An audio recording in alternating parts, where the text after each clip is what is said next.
हमारे ऊपर प्रभु की कृपा है ये हम कैसे पहचाने? ये 8 लक्षण प्रकट होने लगते हैं जिसके ऊपर प्रभु की कृपा होती है। हमारे ऊपर प्रभु की कृपा है ये हम कैसे पहचाने? तो ये 8 लक्षण प्रकट होने लगते हैं जिस पर हरिजू की प्रियाजू की कृपा है। पहला, घोर अपराध करने वाले के प्रति भी दया की भावना, शांति पहला लक्षण है। भाव में भी पहले शांत भाव है। हमारे ऊपर श्री हरिजू की कृपा है, इसकी पहचान ये 8 लक्षण। पहला, शांति, अर्थात घोर अपराधी के प्रति भी गुस्सा ना क्षमा करना, ये हरि की कृपा का लक्षण है। देख लो भाई, घोर अपराधी शब्द तो जाने दो, जरा सा प्रतिकूल हो जाए तो लाख समझाओ पर भ्रकुटी तनी रहती है। भला ऐसा है? अपराधी पर भी क्षमा का भाव होना, ये हरि कृपा पात्र में ही होगा, अन्य में नहीं। अगर अपने हृदय में ऐसा लगे कि ऐसा नहीं है तो हरिजू से प्रार्थना करनी चाहिए कि कृपा करो मेरे में सामर्थ्य आवे। दूसरा, अनुसूया, वो किसी भी के प्रति कभी भी कोई दोष दर्शन ही नहीं करेगा। दोष कथन, दोष श्रवण की तो बात जाने दो। अनुसूया, दूसरों के गुणों में दोष ढूंढना ये नहीं होता, हरि कृपा पात्र में ही नहीं होता। ये सब भजन के नाश करने वाले हैं। जैसे पहला अपराधी पर क्रोध कर देना, तो माया ने भेजा इसीलिए था कि तुम्हारे साथ व्यवहार ऐसा करे कि तुम क्रोध करो। क्रोध करोगे तुम्हारी ऊर्जा शक्ति नष्ट हो जाएगी, अध्यात्म में जो चलने की थी।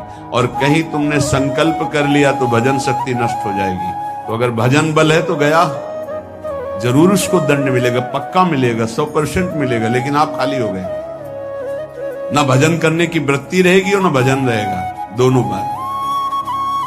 अनुसूया, किसी के सद्गुणों में दोष देखना, गुणों में दोष ढूंढना, ये हरि कृपा पात्र में नहीं होता। ये बहुत मंगलमयी बातें हैं जिससे हमारा भजन मार्ग पुष्ट होता है। तीसरा, वो बाहर से और भीतर से पवित्र रहता है, हरि कृपा पात्र। शौचाचार का ज्ञान होना चाहिए, वस्त्र आपके पवित्र होने चाहिए, ये बाहरी जल रज आदि के द्वारा बाहरी पवित्रता। और निष्कपटता, निश्चलता, सत्य भाव, ये अंदर की पवित्रता है। अगर कपट है, छल है, असत्य है तो हृदय मलिन रहता है। भीतर और बाहर से पवित्र रहना, इसमें खास बात क्या है? भीतर और बाहर से पवित्र रहने में, भीतर और बाहर से सदैव पवित्र कौन रह सकता है? तो बोले जो पुंडरीकाक्ष भगवान श्री हरि का प्रियाजू का स्मरण करता रहता है, शवायाभ्यंतर शुचि, वो बाह्य और अभ्यंतर दोनों से पावन रहता है। तीसरी जो कृपा का लक्षण है, अर्थात वो सदैव भगवत चिंतन परायण, शौचाचार का पालन करने वाला, बाहर और भीतर से हरि कृपा पात्र पवित्र रहता है। चौथा,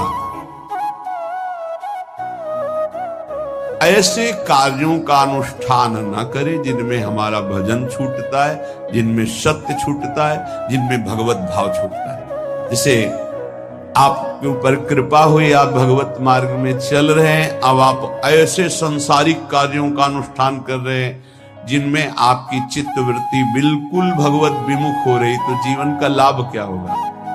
लाभ तो है भगवत स्मरण सहित। कल एक ने प्रश्न किया कि मैं खाता तो नहीं हूं लेकिन मांस के दुकान में मांस बेचता हूं, होटल आता, क्या उचित है? ये उचित कैसे हो सकता है? तुम और भी तो व्यापार कर सकते हो। जरूरी है धर्म का पालन करने की इच्छा करते हो, धर्म आचरण करते हो, ऐसा नहीं। तो विरत बहुकर्मा, उन कर्मों से हमें विरत रहना है जो हमारे धर्म के विरुद्ध है, जो भजन के विरुद्ध है। हरि कृपा पात्र ऐसे कर्मों का अनुष्ठान कर ही नहीं सकता। अपने भजन का फल देखना भगवत कृपा पात्र की, सबको प्रदान कर देना। हिम्मत है? अपने भजन, इतनी मेहनत से किया हुआ भजन, भजन होने के बाद हे प्रभु इस भजन का फल हो, सर्वे भवन्तु सुखिना सर्वे सन्तु निरामयः। यहां तो कहते महाराज एक माला रोज आपके लिए करता हूं कि आपकी बीमारी ठीक रहे, तो शेष किसके लिए करते हो प्रभु? शेष अगर इष्ट और गुरु के लिए तुम्हारा है कि एक माला करते तो फिर इतनी माला करते तो हमें क्या होगा? सब आपको दे देंगे तो हमें क्या होगा? तभी भजन का रहस्य नहीं जाना। छठवां, अपने भजन से अपने लिए कुछ भी ना चाहना और दूसरों की तो बात जाने दो, दूसरों से कुछ ना चाहना ये तो ठीक है, अपने भजन से अपने लिए कुछ ना चाहना है हिम्मत। देखो ये हरि कृपा पात्र में हिम्मत होगी। अपना भजन अपने प्रयोग में ना लाना, इसका भी आंतरिक रहस्य है। अपने प्रयोग में आप शरीर को लेकर के बोलेंगे, अगर स्वरूप को लेकर तो प्रयोग की कोई वहां जरूरत ही नहीं, स्वरूप पूर्ण काम है, वहां कोई अभाव नहीं। जब आप कोई भाव अपने लिए करेंगे तो देह भाव होगा, देह भाव से किसी विषय की मांग होगी।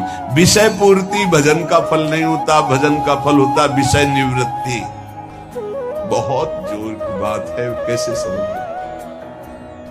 अपने भजन का भी फल अपने लिए नहीं, दूसरों से कुछ चाह रखना तो बात ही जाने दो, भजन से भी कोई अन्य सुख की चाह नहीं। क्या चाहिए? भजन ही बनता रहे, भजन का फल भजन बनता रहे, खूब निरंतर जप करते रहे। सातवां, किसी भी मान सम्मान कीर्ति पद प्रतिष्ठा के मिलने पर हृदय का असंतुष्ट हो जाना, यह हरि कृपा पात्र का लक्षण होता है। प्रणाम नमस्कार जय हो तो हृदय में असंतुष्ट हो जाना चाहिए। कोई किंचन मात्र अभिमान न उदय हो जाए। प्रभु बचाओ, ये माया की चकाचौंध से बचा लो नाथ। कौन सा अपराध बन गया कि आपकी जय की जगह यहां हमको ऐसा सुनना पड़े। मान प्रतिष्ठा कीर्ति जिसके लिए बड़े बड़े लालायित रहते, हरि कृपा पात्र को विष की तरह चुभती है। और आठवां, किसी भी प्राणी समुदाय से संबंध ना रखते हुए सब पर दया की भावना, सब पर कृपा की भावना, सब पर करुणा मैत्री पर किसी से ममता नहीं। ये सूत्र बहुत व्यवहार में प्रयोग करने योग्य है। सबसे करुणा और मैत्री पर किसी से ममता नहीं। करुणा तो करी भरत जी ने, मैत्री भी की मृग से, पर ममता रहित नहीं रहे। ममता कर ली तो अगला जन्म हिरण का हो गया। ममता नहीं रखी। निर्ममो निरहंकारा, करुणा मैत्री तो करनी है, जैसे इसमें आदेश है, गीता में जी आदेश है, अद्वेष्टा सर्वभूतान मैत्र करुण एवच, पर निर्ममो निरहंकारा, ये साधक की चतुरता है। प्राणी मात्र पर दया कृपा करुणा मैत्री, पर ममता नहीं। ममता किसी से, और यहां करुणा मैत्री ये तो गायब हो गई, केवल ममता रह गई है। अपने शरीर से ममता, शरीर संबंधियों से ममता, विषय भोगों से ममता, यही जहर है। संबंध में ये ममता ही जहर है, विचारों में अहंकार जहर है, कर्मों में ये आसक्ति जहर है। इसी जहर को मिटा दे तो जीवन मुक्त महापुरुष कर्म करते हुए, विषय सेवन करते हुए, वार्ता करते हुए, विचार करते हुए, बिल्कुल जहर रहित उसका जीवन हो गया। तो ये 8 बातें हरि कृपा पात्र में होती हैं, इनको बार बार सुनना और हृदय में धारण करना। धन्यवाद। ऐसे ही जानकारी के लिए छाया जैन चैनल को सब्सक्राइब करें और अगर आपको यह वीडियो अच्छी लगी हो तो एक लाइक अवश्य करें और कमेंट में ओम नमः शिवाय अवश्य लिखें।